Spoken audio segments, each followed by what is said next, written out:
Let's get it. Let's go, man. Let's get it. What is happening today? What is going on with you? Want to let everybody come in, man, to Recruiting 101 with the Deacon. So let's talk about it, man. All right, man. So welcome to Recruiting 101 with Dejan Jernigan, man. We got a lot to talk about today. A lot of stuff going on, man. I want to definitely want to go and talk to you guys a little bit about a lot of the stuff that's going on in the recruiting world. I want to talk about incoming freshmen, offers, star ranking, Division one AA, two, three, NAIA, and more. Um, I definitely want to talk about that. I'm going to talk about that tonight on my show. So I want you guys to tune in if you have a friend or family member that needs to get signed up with a service and understand. And I'm really looking for ninth graders, 10th graders in the class of 2023, 24, and incoming guys, because it is very important for the incoming student athletes to know what they should be doing in the ninth grade. Um, as much as we talk about it, there's still people who are waiting and believing that they have all of the time in the world to uh, when it comes to recruiting. And so definitely want to make sure that on that show tonight that we will go over, um, we want to go over the timelines and what you need to do. But there's something very, very interesting that is out right now. And I just thought it was going to be befitting for me to be able to talk about today when it comes to the recruiting process and where recruiting is. And this is going to affect it on every level.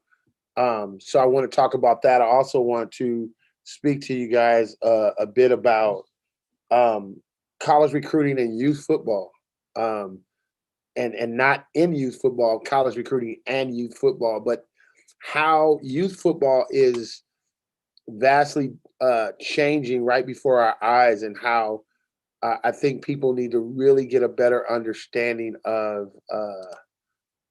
People should get a better understanding of this whole recruiting process, even all the way down to when you're a kid. And I would say probably after, because we still have this mind to believe that everything is still happening for our kids. 8 years old. Oh, it's still just fun. It's still just a little football. It's not anything. It's innocent, and I don't want to hurt anybody, but when money has gotten involved with youth sports, high school sports is a youth sport, the innocence left.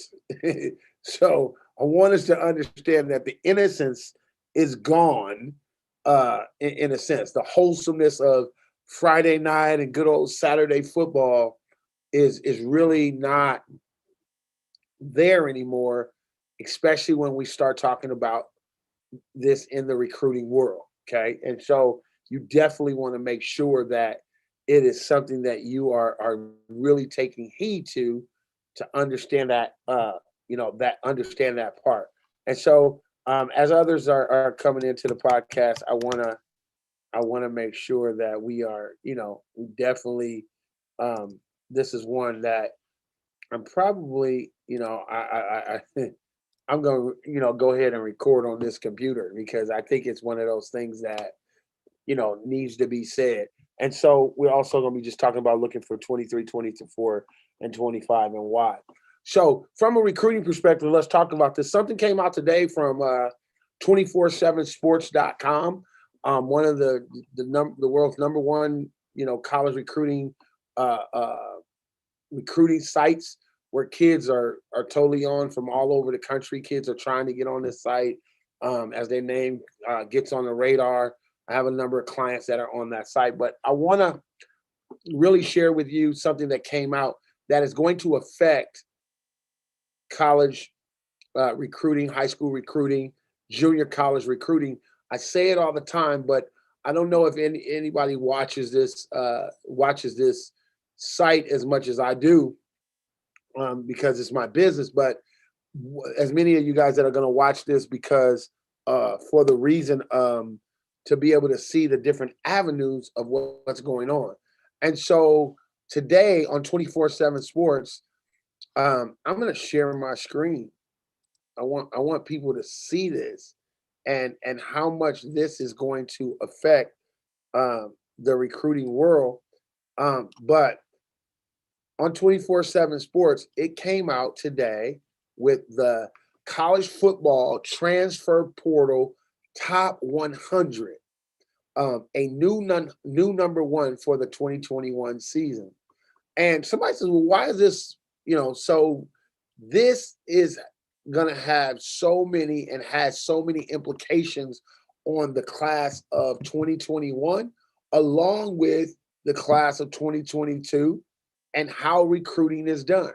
And I just really hope that there's parents that would come in and watch this and listen, so you can then manage the expectation of your student athlete in the direction that they want to go, right? You always hear me talk about the 98% versus the 2%, which simply means that in the United States, only 1.6% of the student athletes in high school football or playing high school sports will receive a Division I scholarship.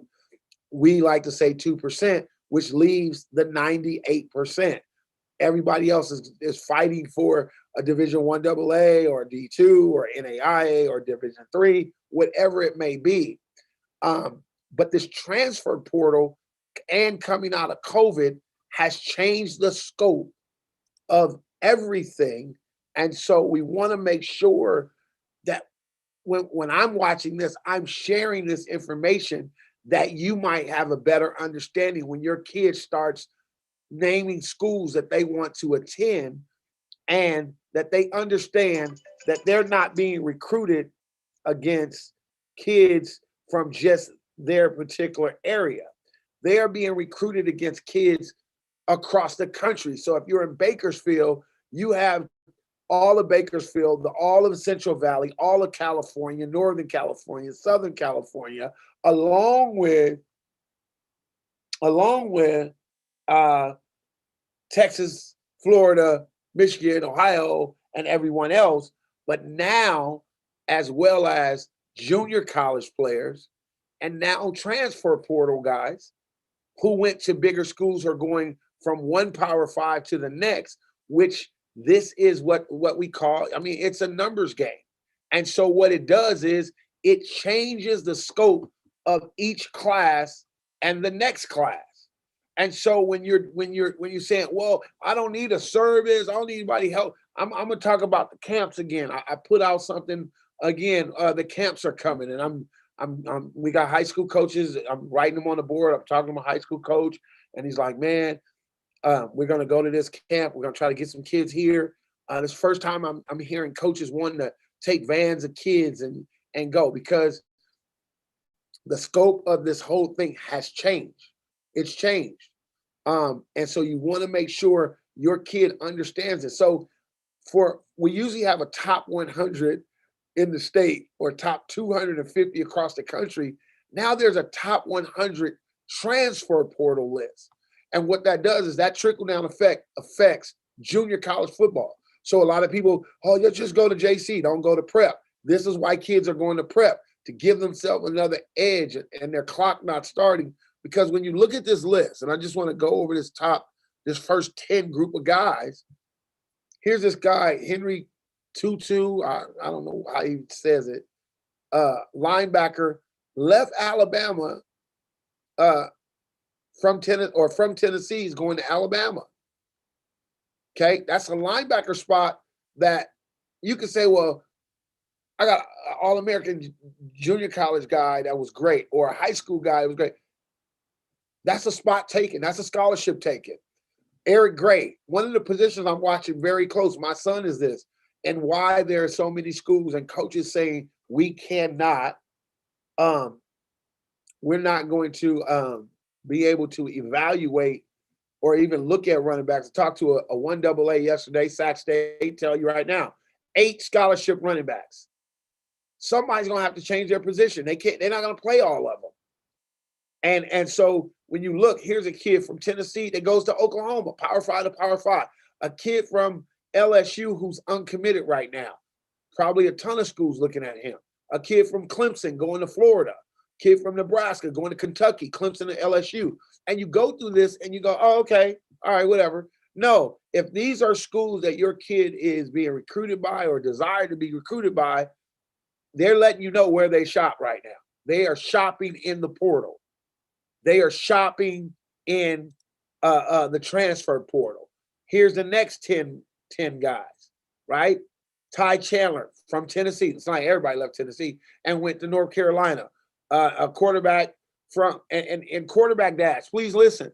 This is why your quarterback cannot shun. There's a lot of guys. Oh, I'm not going 1AA. I'm really trying to go D1. I want to do this.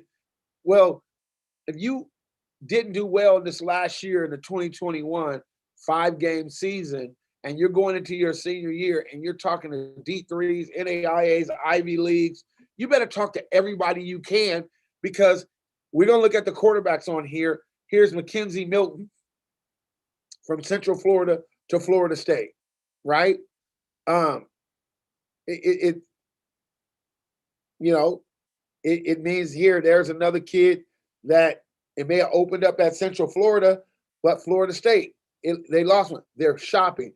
The wide receiver position, when we look at skill positions, here I know Puka. He was up at University of Washington, hurt his foot a couple of times, kind of homesick. He goes back to Utah to BYU. There's a wide receiver position that's taken from a JC guy. Here's a kid that was probably one of the best 2-3 receivers they had at Washington as a freshman.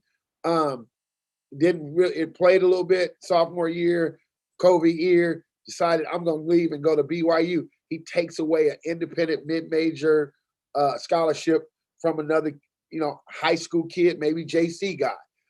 Zach, you guys know Zach from Oaks Christian, came home from Michigan, right at UCLA. So there it is again. My son, I'm like, you're getting all this mail from UCLA.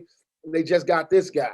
They're recruiting other guys, Power 5 guys. So this is why now you will start looking at Power 5, maybe mid-major, now mid-major to 1AA. Everybody shopping in the portal, and you can see. So when guys are talking to you, and one of the things I would say as a recruiting, director recruiting at California Recruits, what we like to talk about and let people know is these numbers are they're screwed up. They're allowing these guys to keep 100 guys on their roster to the end of next year. So this is why there's not a lot of PWOs, no preferred walk-ons. There's roster spots. There's very few spots. Even if you're a PWO, you got to realize that if you're a preferred walk-on this year, the likelihood of you getting a scholarship is tough, because now they're going in the portal to get a guy, and the first guy they're going to let know is, hey, we're going to have to trim some fat, is a guy that, hey, we didn't have no skin in the game with him anyway, right? Is a PWO, is that preferred walk-on guy. So as you look at this list, you can find it on 24/7 Sports. It came out, top 100. Now they're ranking these guys, right? You guys, as guys from, they're ranking these guys as guys, the best guy to go get out the portal. So this guy still has some value to him. Even if you're a 3-star, 4-star kid, you're like, man, I'm playing. They will go get an older guy to plug him in. And it's something very ironic when I look. It's not ironic. It's when you look, from Tennessee, Alabama takes this linebacker. From Tennessee, Oklahoma takes this running back. But when I look at some of the schools, I know where the coaches are really, if you find a school where a coach went, played 8 games last year and went 3-5, 2-6, didn't do very well. These coaches are under so much pressure to win right now. A high school guy that they got to bring along that's not ready is just not somebody that they want to bring in right away. And so I want you to look at this, and this is what's hurting. And I talk to junior college guys, and they, but go to JC. This is what's hurting JC, because these 20 players right here that came from other schools really took scholarships from the junior college guys. because if those guys were trying to go Power Five, it's not going to happen because they can go get a guy that's been on a guy that was at Tennessee that's going to Alabama. Got an SEC guy, you know. We go get a JC guy unless he is the man, right? Unless he's the guy. But you can look down there and you can see, uh, you know, some of the schools. Another guy from Tennessee to Oklahoma, a DB. You look at here, guy from Ohio State to Alabama, a guy from Oklahoma to SMU, Oklahoma to Miami, Washington, Ethan Garbers. Yeah, there's Ethan Garbers from Washington to UCLA. And then you look in the portal. I mean, it's crazy. Another kid, Ingram, the kid from Texas to USC. We heard about that. And then you start getting down here, Dixon, Penn State, Georgia. All these are Power Five schools where a lot of these guys have 1 or 2 or more years, which means it will affect the next 2 classes of recruiting in the next 2 classes, 22, 23. Do we need another guy? That's why going to these camps and making sure that you are in, top shape, your focus is there, is important. Picking the right camp to go to. I have some flyers, and I'll definitely, I want to definitely pull those up. Let me pull these flyers up because they are pull these flyers up because there's some flyers that are just like I said, they're some camps we shouldn't be going to. You got a kid that's a 22 and they, measurable size. You just feel like he just didn't get the look. Take him to Redlands and when Washington is there. But you need to be in the inbox of those coaches and understanding, hey, coach, I can tell you right now, there's a lot of coaches calling kids out and saying, hey, are you going to be at this camp? With our service, we're making sure we're emailing coaches and saying, coach, this kid said you guys have an edit of him. Like a lot of parents, a lot of kids, you guys are falling in love with edits. Edits just, they may have put you on their edit list. They may put you on there as a prospect. We don't know if you're on the board or not. That's another thing. Should I be going to this camp because I get a Fresno State edit every week? I don't know. If I'm not talking to Fresno State, like I know right now, Fresno State has 3 running backs. They just took the running back from Utah. They took another one from Lawndale, and they returning Ronnie Rivers, and they got another running back from San Joaquin Memorial, Hornbeck. So they have 3 freshmen running back and a senior. If my son's a running back, and I'm using this as an example, I'm in the Central Valley. They've reached out. They sent him a number of edits. He emailed text messages with Lee Marks, the running back coach, but there hasn't been any movement. I'm not going to put my kid at a Fresno State camp when I talk to him, he said we really may not take a running back in a 22 class. There's no need for me to go. That is what you want. That's the kind of stuff you want to know. So you're not wasting time in creating a dream that's not going to come true for your kid because the school is not going to take it. I always tell my clients, I'll give you guys another free nugget. That's your number one question. How many guys at my son's position are you taking this year?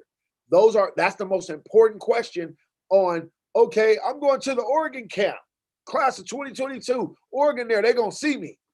What if Oregon's not taking a receiver? What if they're not taking but 1 DB? And they're used to getting a 4 or 5 star guy, and you're a no star, and you're, 5'11", but you just kind of not that guy that they want. You might do better going to the NAU camp. You may do better going to the Fresno State camp. You have to choose these things wisely because this thing right here is for real.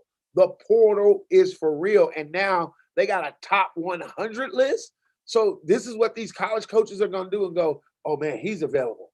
I got to figure out how to get in touch with him. He's available, right? I know about the high school list, and, man, don't even show me JC right now. I'm trying to get this dude.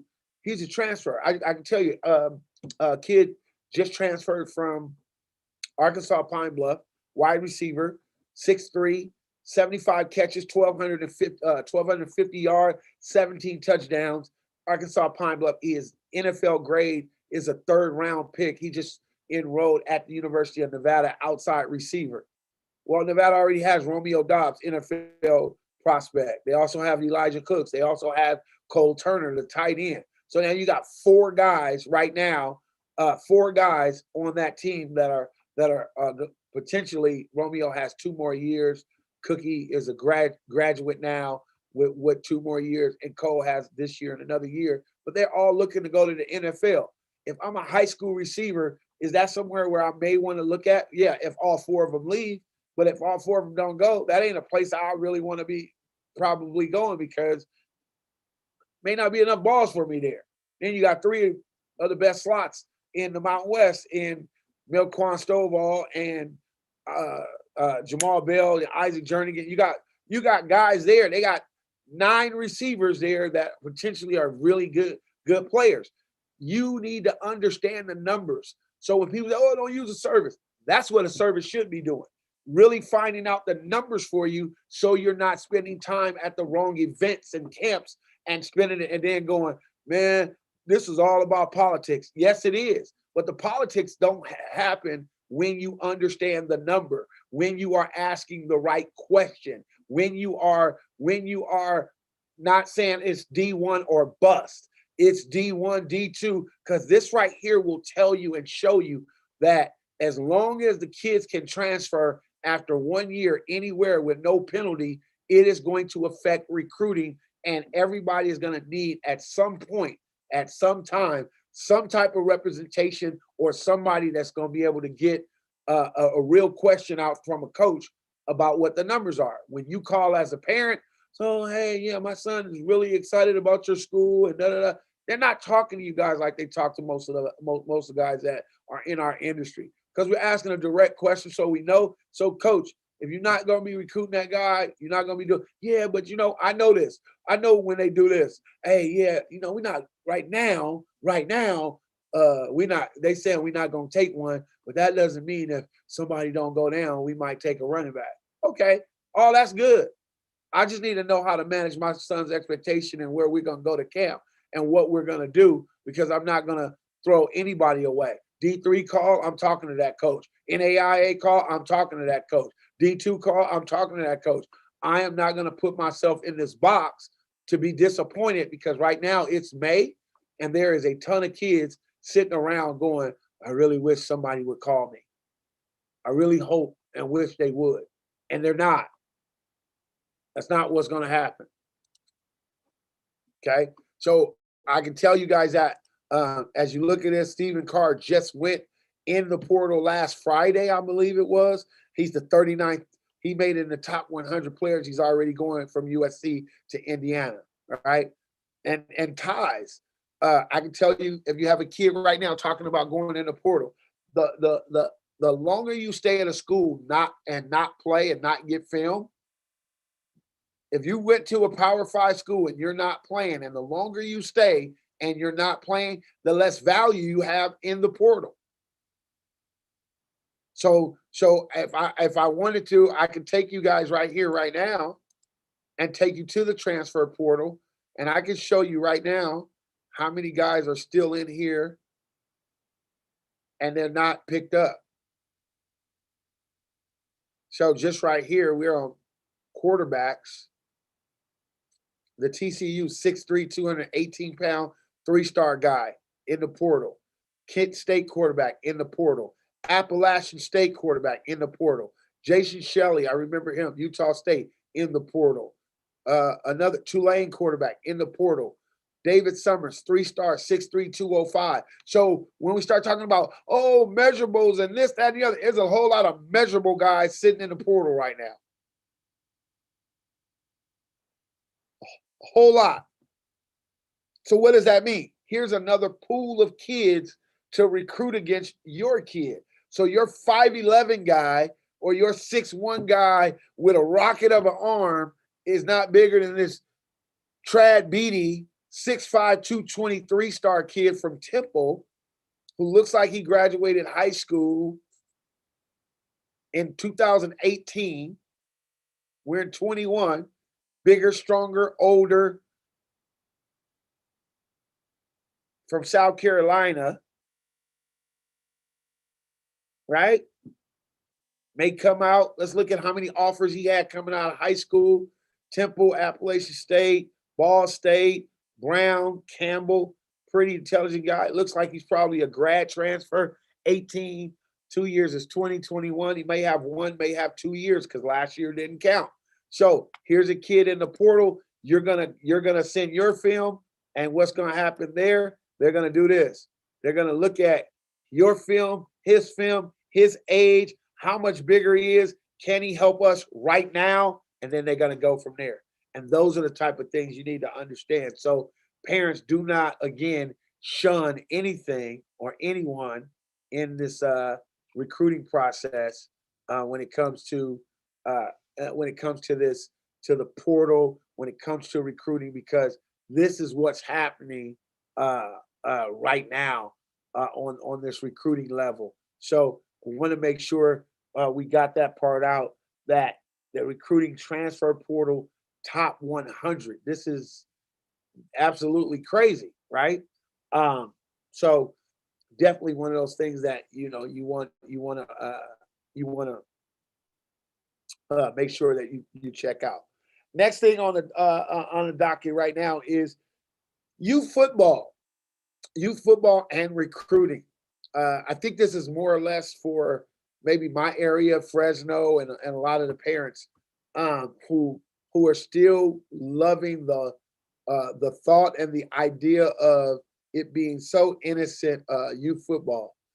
A lot of this recruiting. I want you to look at this last class, and I was talking to Sandra Hodges and Keithy, who worked with the IE Ducks, and talked to Keithan about it, and Claudius Wright, guys who worked with the Gold Rush. When you look at some of the teams that these kids have played for, um, these nationally known youth football teams, nothing is really different um, from the high school level.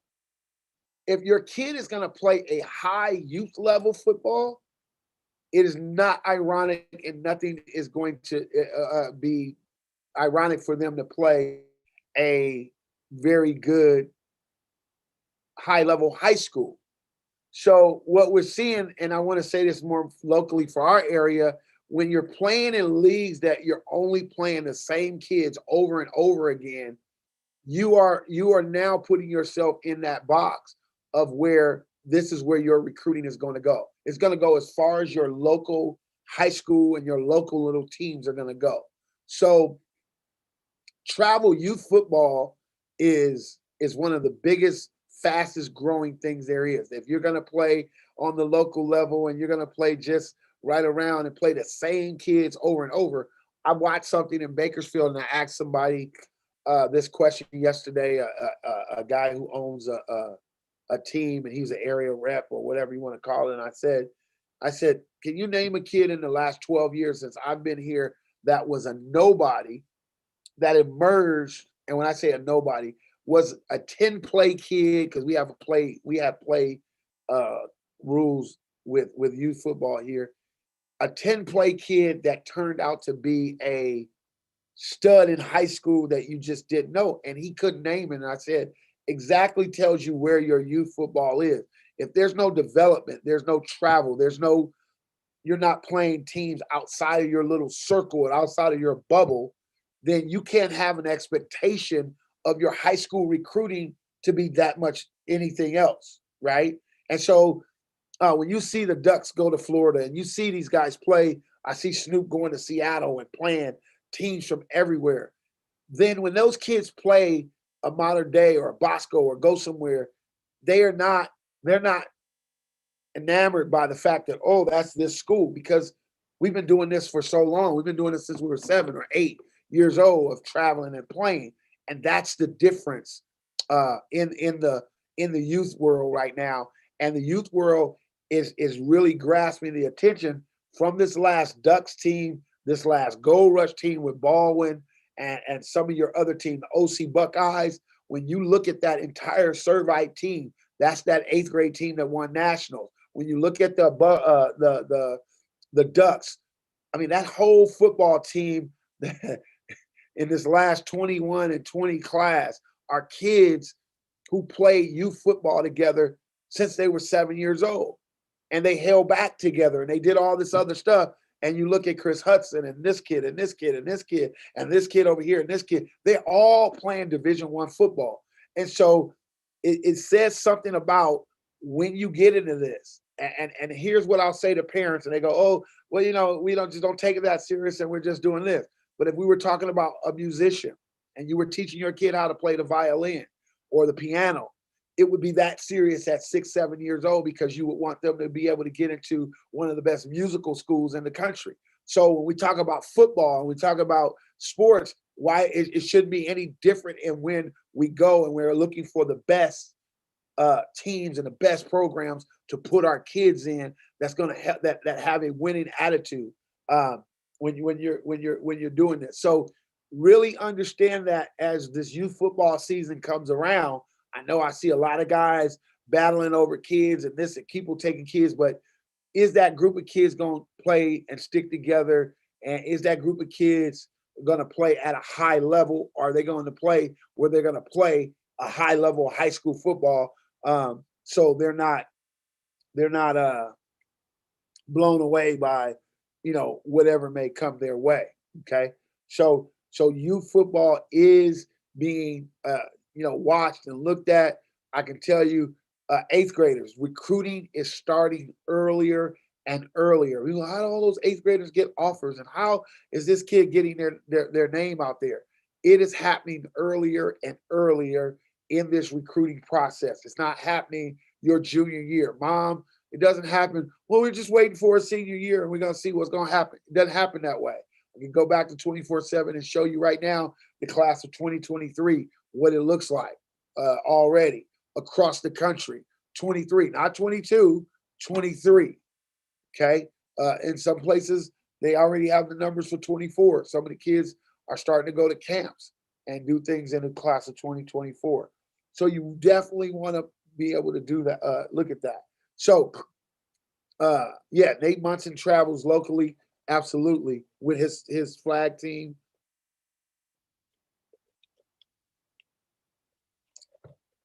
But I am more talking about your youth tackle. But even in that, he gets to go play other teams in other cities and as well. I'm glad Bob gets on here, just like AAU basketball. Football has reached that place now, guys. As much as we don't want to make 7-on-7 AAU travel, as much as we don't want to make 8th grade youth tackle football, that is the level of where it is right now, to where guys are going to be, playing at that, at this particular level, as far as sports goes.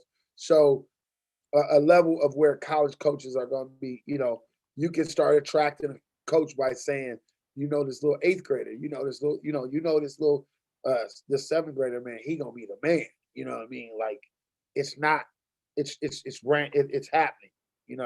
What's up, Tramel? So want to go there with you guys and talk to you a little bit more about that. Talk to you about that as well. Um, as far as the youth football goes as well. Looking for the class of 23, 24. Looking forward, I want to make sure, here's one of those things that we want to make sure of as well. If you are 23, I'm going to go back to this camp question and this camp stuff. You do not want to go to camp as just a camper. And I'm going to put this out. I've said this many times to the parents. I don't know who may be watching. When you go to camp, if you are not emailing, I know everybody is putting out, if you are not responding and talking to coaches, there's two things. There is a camp bonus for the camps that are on the campus of these universities. Can I say it again to you? There is a camp bonus. So because somebody invited you to camp, does not mean that they are recruiting you unless you are having recruiting conversations. Where am I at on your board? When I come to the camp, when you come to the camp, we want you to stay after. Our head guy wants to talk to you. I'm going to bring my DC over to the drills that you're in. You need to be having those kind of conversations. If you're not having those kind of conversations, when I say we're doing a camp tour and we're going to be at the camp with you, that's what's going to be happening with the kids that go to camp with us.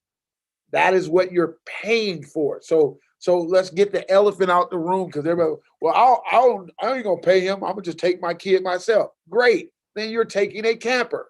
And if you have not had a conversation with a coach, you will be just with the number of kids in that session that are at that camp doing drills, and that is fine. Do not expect any answers about where you are on the board because guess what? I'm going to be busy. Coach, I'm being the coach now. I'm busy watching all these kids. I'll get back with you. Good to see you. Way to come up here, man. I saw you today in a couple drills. You look really good. We'll keep in touch. Okay, now you get in the car. You're happy. Hey, they like me. Okay.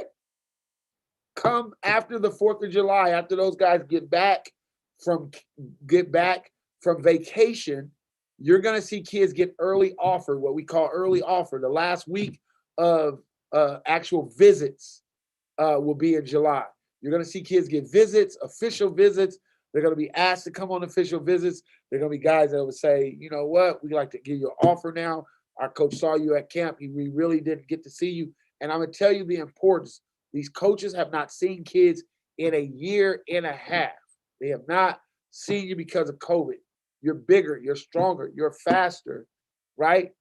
You want to be at camp. You want to be at the right camps. You do not want to be at the wrong camp. Bob says, I remember coaches at camp telling me switch positions to be recruited more. Bob, you are helping me today. I just had this conversation earlier today. I had a conversation with a school yesterday. I have a call in tonight with a mom. Her son has been going to camp at the wrong position. School told me he is on our board at this position. The reason why we're slow rolling, we need to see him more over here. So that is another thing. If you're not with a service and you're not talking to the right people, you're going as a wideout when you look better probably at DB. You're going at DB when you might be a wideout. You're going at tight end when you might be a DN. And you keep going, I don't know why ain't nobody called me yet, because you're in the wrong position. And the wrong guy is looking at you, and you keep going with the wrong group. So again, there are benefits. I'm trying to give you the features and benefits of understanding working with services and understanding when you go, am I in the right spot? I don't care if your school plays you at linebacker and you're 5'9", 170 pounds. In college, you're not a linebacker. You may be a safety that can come up in the box or if you can cover, but you're not a linebacker. So when you fill that camp form out and you put the wrong position, now you go work out with that position, and the coach is like, yeah, good move, good way to go. I'm watching this 6'3" guy. I'm watching a 6'2" linebacker. I'm watching a 6'1" guy. That's the problem. Okay. You got to get a better idea of what's going on with what you're doing. Cameron Williams, great story. Quarterback, one of the best quarterbacks in our area, coming out of the 8th grade, played quarterback as a 9th grader, went 10-0, played quarterback a little bit as a 10th grader, won a Valley championship, rotating with 2 other guys, threw for some good yards, had a Division I offer as a 9th grade quarterback at the University of Arizona. Cameron Williams finished his career as a quarterback and 23 offer kid at safety. Plays for the University of Washington. All those years, battle, talk to the right people. Hey, guys, he's a safety. Get out of that quarterback mode. He only has 3 offers, Montana, Nevada, and Arizona for quarterback. And Nevada had already said he's probably going to play safety, but we will offer him. The minute he left, 20 more offers. He goes to Nike, finishes top two, top three, does his thing. Miami, Oklahoma, all these different schools come. He goes to the University of Washington, all Pac 12 as a freshman. Last year, COVID year, coming back this year as a starter, as a sophomore, but kind of a junior, you know, in the right position, but for 2 years in the wrong position. So you learn. So a lot of you guys that are chasing and you're in the wrong spot. I will tell you, uh, before give you this nugget on recruiting 101 again. The number one needed position right now is defensive back. A lot of you 6'1", 6'2" wideouts, not getting the ball a lot, don't have spectacular film. Um, these coaches love 6'2", 6'1" DBs that can run. So if you can run, if you can turn and run and turn your hips, it's not about just grabbing and you thinking being physical, but if you can turn and track some guy's hip and run with him and get your hand in there and be aggressive, I can tell you right now, you're gonna probably have a way better chance at defensive back than you will wideout. Because if you're a wideout and you're blazing and you can catch the ball and you can route run, that's great. It's great. But if you can play DB, it's even better. Okay, even better for you. All right. So hey, get with me tonight. I will be on tonight at 6:30. I will be doing on the California Recruits page. I am going to do this one more time. I'm not going to be doing a private Zoom. I will be having a free recruiting seminar for parents and student athletes, incoming freshmen. I'm going to be talking about offers, star ranking, Division 1A, 1AA, 2, NAIA, and more. Looking at all classes, all sports. You know somebody. Right now, we are looking. We have a ton of 2022s. I am done signing up 2022s. Not trying to place 22s. I think I have my max is 25. I think I'm at 22. I only have one quarterback in this class, so I want to make sure that uh, I'm not trying to place a whole lot of guys. If I get three more linemen, D linemen, great. But I want to make sure, yeah, that you guys deal with Lamont. Man, I want to talk to you. Lamont is a prime example of a guy. I wouldn't say wrong school, just was in a situation. I wish I could bring you on right now, because here's a guy. As soon as that portal started, and we were part of the Pro Way family, and his son, uh, Eli, my guys, man, the Doyle brothers. Um, my guys, man, went to ASU, coaching change, found a really good home at Eastern Washington, played, blew my kids out. I'm so glad I didn't go to that game, messing with you, Doyle. I would have been so mad, bad as that game was, and cold. um, but really, really telling his story, and as a parent, how frustrating that was, but to be able to land in a good place with his son, um, and it has been really, really good. Uh, uh, and as Bobby says, the classroom part. I can tell you right now, man. And I'm telling guys, and I said I was going to do this today. I was going to do this today. I'm glad Bob is bringing this up.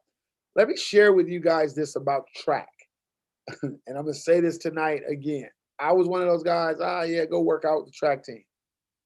Your kid right now, with what I showed you earlier with the transfer portal, he really needs to do something that is going to separate himself from the pack. Your kid has to do something to separate himself from the pack. And how they're going to do so is by playing or running track, playing basketball. I will give you this nugget again. If your kid is a DB at 5'9", 5'10", and can dunk a basketball, you need to be filming that. You need to be filming your kid dunking a basketball. If your kid is a mid-range, mid-level linebacker in size and speed, he needs to go run track.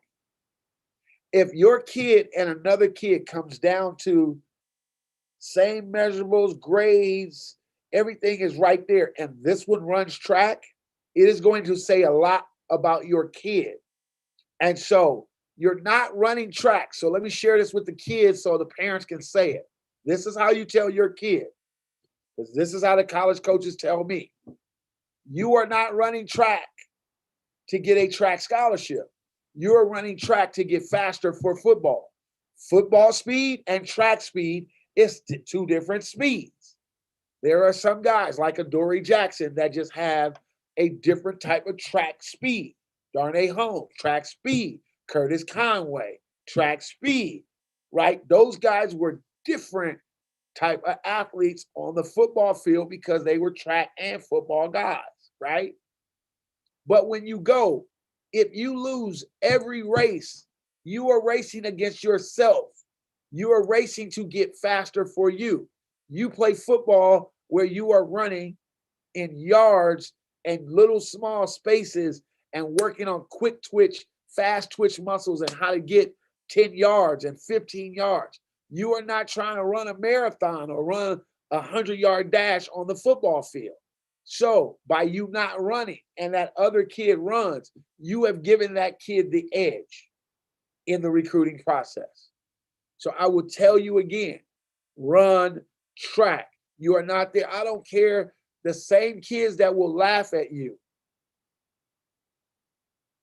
the same kids that will laugh that you came in 5th place will be the same kids that will cheer for you on signing day when you sign your football scholarship. Just telling you that. Uh, uh, my big bro, been knowing him for years, AD, parents, yes, you must play multiple sports. If you go back to last year's draft, the wide receiver last year, somebody helped me, not this year, that came from the University of Alabama. On the NFL draft day, they did not show his Alabama football film first. They were showing him jumping from the free throw line, slam dunking, and doing what he was doing in high school playing basketball. They were showing you a multi-sport athlete that works on different muscles and muscle memory in different sports. You're working different things. So while you're playing 7-on-7, while you're and not running track, you're only playing one sport. You're not trying to do other stuff. I was a basketball guy. Basketball, when they fouled, some people called a lot of fouls. I didn't because I'd come off the football field. Okay? Well, when you look, rest in peace, the Minister of Defense. Yeah. Reggie White, all-state basketball, football, and track. Willie McGinnis, football and basketball. Rest in peace, Big Bruce Walker, football and track. One of the fastest big dudes I've ever seen in my life was at his pro day. Watched him run a 4.6 flat at UCLA. Get drafted in the 2nd round. Didn't even play. Got kicked off the team 3rd, 4th game. Went in the 2nd round to the Philadelphia Eagles. Okay. So at the end of the game, Lonnie Show. So you have to understand, playing those sports helps other things. But the track part, you guys are running away from track. No, you also, for a lot of schools, you help the program with their numbers. Yeah, you help the program with numbers. Big Bruce, yeah, Big Bruce. He ran track, man. I watched Bruce run a 4.6 flat at D tackle. Watch Norman Hand come right out, do the same thing. Rest in peace. These guys were big O-line, D-line guys, man, that went and played and did what they did, with that speed. So parents, Steve Wofford was nice in track. Also played basketball till his daddy. His daddy told me that story, how he took him off the basketball team.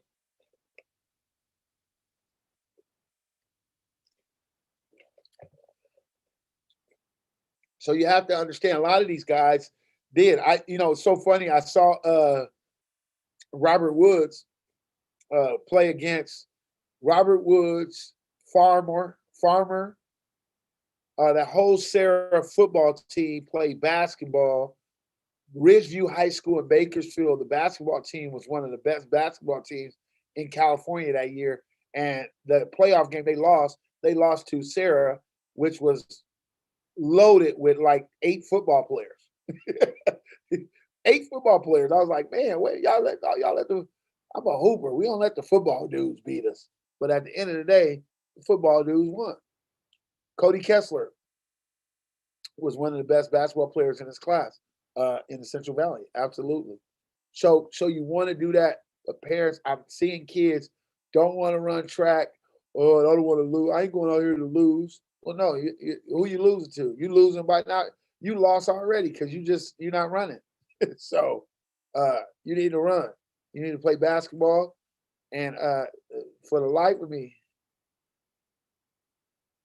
yeah, yeah, you're right, coach. And you can't be trapped into playing one sport. I would tell you, football and wrestling. I went to Fresno with uh, Lorenzo Neal, one of the best wrestlers. I mean, Lorenzo was a man. Charlie Jones, football, basketball. Gene Davis, football, basketball. All those guys from Tulare, Lemoore area, got Hanford area, football, basketball. Guys were just amazing. They could do it both. Kenny Lofton, come on, man. Kenny Lofton played basketball and baseball at University of Arizona. Am I not? Am I right? Definitely, it was amazing. Charlie Ward, Tim McDonald. You know, but look how far I'm going back, guys, because right now you just don't, you really don't, you don't hear it, and people ask why Alabama is like they are. I mean, you look at Drake London at USC right now, Hooper, NFL prospect, the first rounder, all day.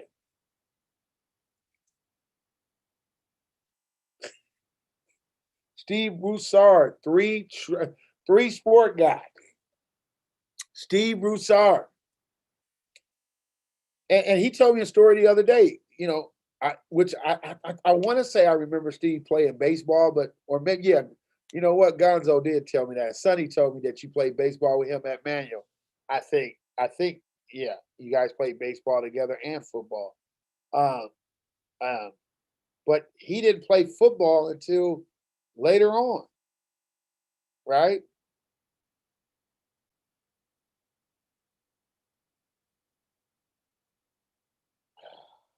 Yeah. Then I think he said he didn't play football till like ninth or 10th grade or something. He was a baseball guy, right? So 10th grade, there it is. Because we weren't, yeah, because we were high school when we were freshmen in high school in the 10th grade. That's how old we were. Uh, yeah. And again, I say this a lot. A lot of your DNs, a lot of your linebackers, a lot of your better DBs are playing basketball. And parents, you're not looking at the numbers of scholarship opportunities in football when you're playing back, when you got this 6'5" dude playing center, when that 6'5" dude need his hand in the dirt or he need to be playing tight end, he'll get a scholarship. There's 25 to give. In most years, there's 25 to give every year, and you got him out here, or this 6'2" point guard, that you think is going to the NBA, and now these point guards are 7 feet, 6'10", magic for the most part, you know, the tiny Archibald Norm Nixon dudes, my side, man, they lost. It's a tough thing right now. So you really want to look. You want to look at that. I mean, you tell me Dwayne Wade couldn't play corner. Yeah, and you got big old lineman. Yeah, yeah, 6'9" kid from St. Joe's, one of the fastest kids in the 100. Yeah, there it is. LeBron, freak, football player. Said LeBron was headed to Notre Dame. Unless you're LeBron, you need to be playing multiple sports. And man, Nate Robinson, when he was tough, he was the man at Washington. I remember his freshman year starting at corner at Washington and then going to play basketball. Now I don't know what made him want to go and box, but multiple sport guy, boxing is not one of those multiple sports for him. But absolutely,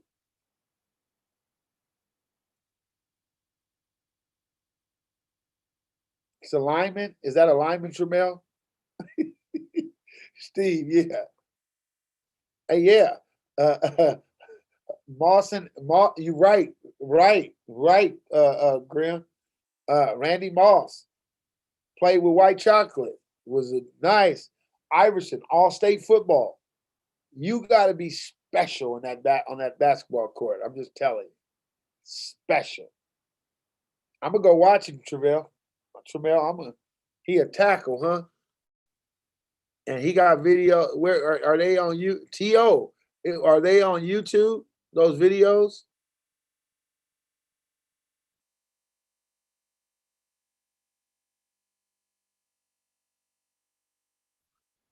What's his first and last name so we can watch it together? Because I like it. Marcus Martin played basketball for me at Crenshaw, and was my JV center. I just tell him go get you 5 fouls, and hey, he was ready to get going. Yeah, Ed, can you call me? You're right. I played a lot of basketball with Simeon Rice when I lived in Phoenix. He used to play basketball every day. And McNabb played, and Antoine Walker. All of those guys played at Mount Carmel in Chicago. That's where they went to school at Mount Carmel. They played Tony Gonzalez, one of the best ever to do it. That's right, Jordan Simmons, best around athlete Dorsey before Crespi Scoop. Yep, without all of the Simmons brothers that played, the ones that went to Dominguez as well, they all played. They all played. Then they all go to SC. I know one of the youngest one had got in trouble or something like that, but those dudes can play. All those dudes were good. You know, you want to find one of the best linemen to play basketball. I told you, man, it just wasn't. It wasn't something ironic that was happening.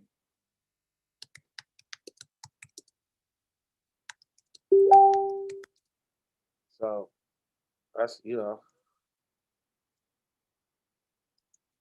that's crazy.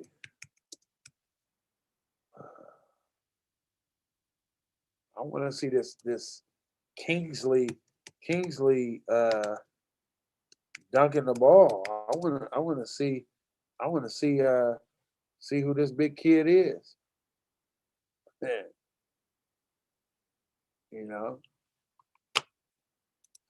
yeah, offensive tackle.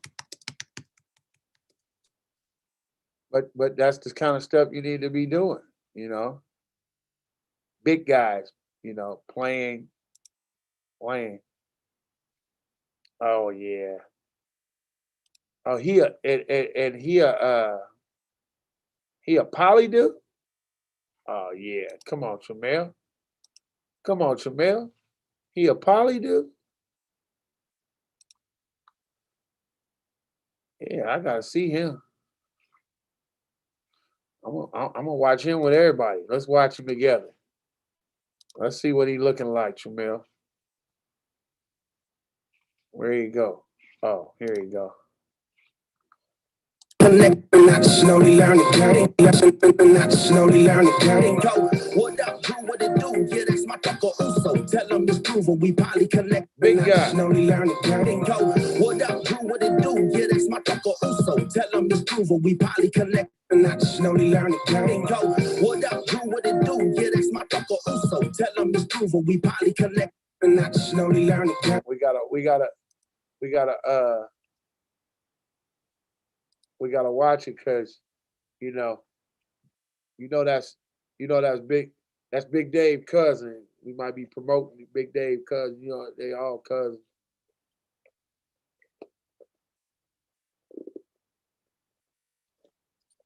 Wow. Well, y'all have an enjoyable day, man. Share this video with somebody if you can. I just showed it, big head. Leave, Chin. All right, man. We get with y'all next time, man. And we'll go from there. Deke is out.